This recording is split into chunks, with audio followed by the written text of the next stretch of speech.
कि जो बिल्डोजर चलाने का काम ये करते थे, आज जिन अभियुक्तों ने दिन दहाड़े हत्या करने का काम किया है उनके घर पर बिल्डोजर चला के दिखाए, तब हम उनकी निष्पक्षता की बात करेंगे। यहाँ का जो जनप्रतिनिधि है उनके बारे में जो परिवार के लोग बता रहे हैं उनमें नैतिकता होती है तो उनको कम से कम इनके परिवार के लोगों से आकर के मिलना चाहिए था। इसके अंदर जो इनकी मदद हो रही है, जो दोषी परिवार है, ये सिर्फ और सिर्फ बीजेपी का कार्यकर्ता, इसलिए इसे बचाया जा रहा है। और वो अन्य किसी समाज से होता या किसी दूसरी पार्टी से होता तो तत्काल उनको जो है बिल्डोजर चल जाता। कहाँ है बिल्डोजर? एक विशेष वर्ग के ऊपर ही केवल ये बिल्डोजर चलता है। अर्थला निवासी 26 साल के लड़के को घर पर बुलाकर उसकी हत्या कर दी जाती है और कहा यह जा रहा है कि जो यहाँ के विधायक हैं सुनील शर्मा, उन्हीं के जनप्रतिनिधि हैं हरीश चंद्र शर्मा, जिनके बेटे हैं आयुष शर्मा, उन्होंने ही इस लड़के को अपने घर पे बुलाया, दीक्षित पाल को, और उसके बाद उसकी हत्या कर दी। लगातार आज परिवार से दुख बांटने के लिए तमाम लोग उनके घर पर आ रहे हैं और मैं भी इस वक्त उनके घर पर मौजूद हूं अर्थला में। मेरे साथ वीरेंद्र जाटव जी हैं जो बहुजन समाज पार्टी के यहां से जिलाध्यक्ष हैं। वीरेंद्र जी, क्या कहेंगे, क्या इसको अब राजनीति का रूप दिया जा रहा है? आप भी यहां पर आए, इधर भारतीय जनता पार्टी के विधायक सुनील शर्मा के जनप्रतिनिधि के बेटे का पर यह आरोप सिद्ध हो गया, उसने खुद कबूल किया कि हाँ मैंने ही ये सब कुछ किया है। क्या कहेंगे आप, इस घटना को कैसे देखते हैं?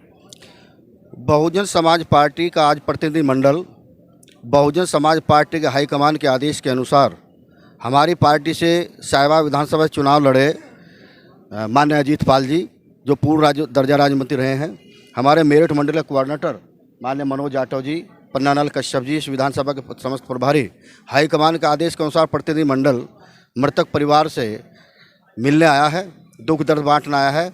और हम लोग शासन प्रशासन से मांग करते हैं कि जो दिन दहाड़े हत्या हुई है इसमें जो भी संलिप्त हैं, इनको जो अभियुक्तों को बचाने का प्रयास किया जा रहा है वो किसी कीमत पर हम बर्दाश्त नहीं करेंगे।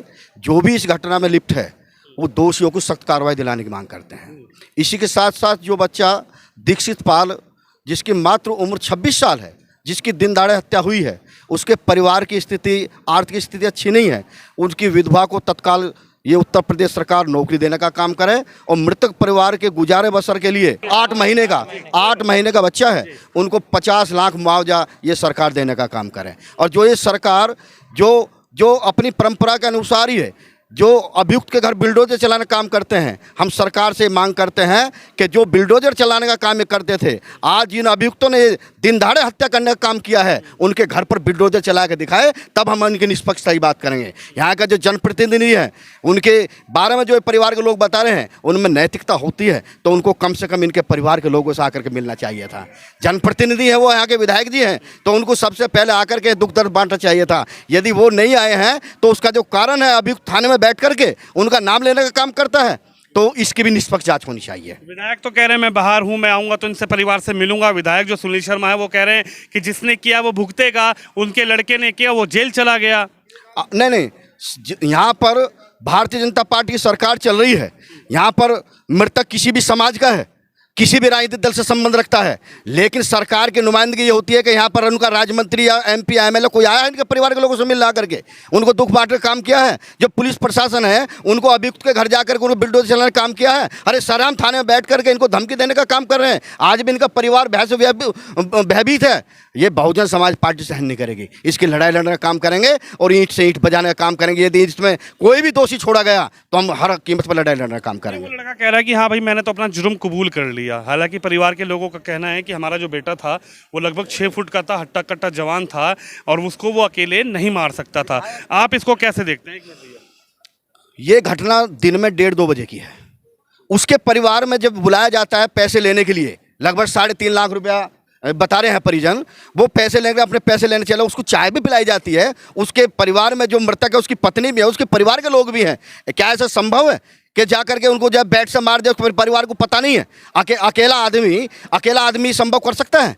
वो इतना नौजवान है जिसका 85-90 किलो वेट है, उसको मार करके स्कूटर पर लाद करके चला जाता है, किसको पता नहीं लगता है? इसे पूरे अकेला 2 पे नहीं कर सकता, इसके परिवार की भी संलिप्तता है, और भी लोग हो सकते हैं इसमें। और निश्चित रूप से वो चौकी के कदम डालते हैं। ये देखो कितना हौसला बुलंद है, इनको राजनीतिक संरक्षण की ताकत नहीं है और क्या है।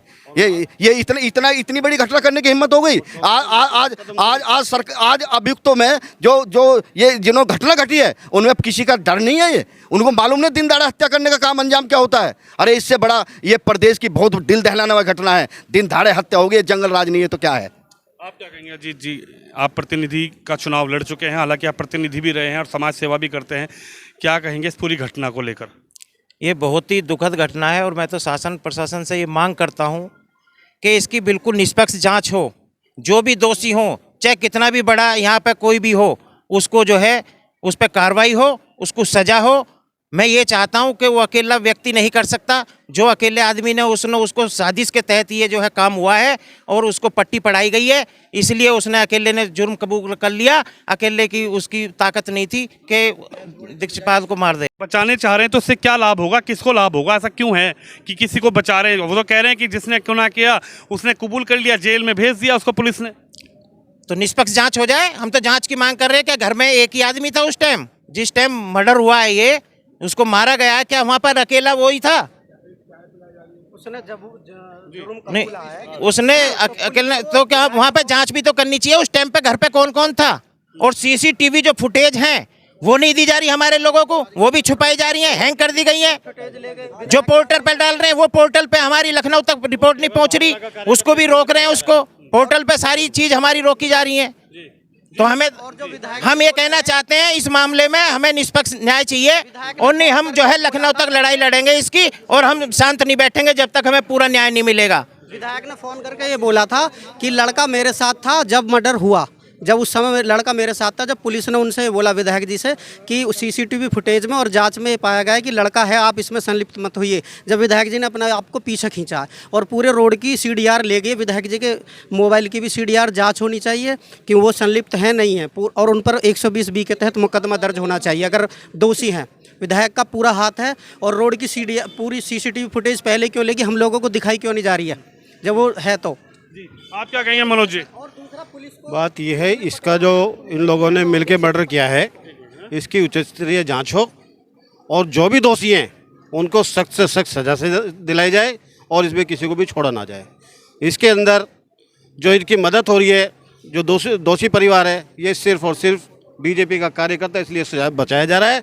और वो अन्य किसी समाज से होता या किसी दूसरी पार्टी से होता तो तत्काल उनको जो है बिल्डोजर चल जाता। कहाँ है बिल्डोजर? एक विशेष वर्ग के ऊपर ही केवल ये बिल्डोजर चलता है। इसकी बॉडी मिलती है और स्कूटी पे अकेला वो लेके जाता है। रास्ते की जितनी भी सीढ़ियाँ हैं उन लोगों ने पुलिस ने अपने कब्जे में ले लिए। तो वो तत्काल हम मांग करते हैं तो मृतक परिवार है उनको दिलवाई जाए, दिखवाई जाए और मृतक परिवार की सुरक्षा के लिए यहाँ पे इंतजाम किए जाए। क्या लगता है अध्यक्ष जी, मृतक परिवार का ये कहना है कि हमें सीबीआई जांच की मांग हम चाहते हैं। आप मानते हैं कि इस पूरे प्रकरण की घटना की सीबीआई जांच हो, या लगता है कि नहीं पुलिस जो कह रही है, पुलिस जिस जांच को कर रही है, प्रशासन गाजियाबाद जिस जांच को कर रहा है वो ठीक है, इंसाफ मिलेगा? देखिए, अभी तो हम पुलिस प्रशासन मांग करेंगे जो परिवार के लोग हैं, जो घटना घटी है उसके मदर फादर जो भी वहाँ थे वो उस घटना में निश्चित रूप से संलिप्त हैं।